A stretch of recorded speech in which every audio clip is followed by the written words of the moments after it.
मिळालेल्या माहितीनुसार ज्या ज्या बहिणींनी KYC दुरुस्ती केली आहे त्यांच्या खात्यामध्ये जेवढे पण तुमचे 4 महिन्याचे हप्ते आहेत डिसेंबरपासून मार्चपर्यंत 6,000 रुपये वाटप तुम्हाला होणार आहे.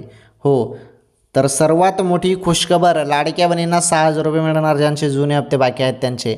म्हणजे डिसेंबर आणि जानेवारीचे 2 महिन्याचे 3,000 आणि फेब्रुवारी आणि मार्चचे 3,000 झाले 6,000. म्हणजे यावरून असं समजत आहे की 20वा हप्ता प्लस 21वा हप्ता म्हणजे फेब्रुवारी आणि मार्च या 2 महिन्याचे 3,000 रुपये पण वाटप होईल. बाकीच्या बहिणींना जे मागील हप्ते ज्यांचे जुने हप्ते थांबलेले नाहीत, ज्यांना रेग्युलर दर महिन्याला पात्र बहिणींना हप्ता मिळतो त्यांना 3,000 रुपये मिळतील 20वा आणि 21वा हप्ता असं बोललं जात आहे. तर बघा, ऑफिशियल ते अधिकृत माहिती जर या संदर्भात आलेली नसली तरी चर्चा जोरदार चालू आहे की 3,000 रुपये वाटप होणार.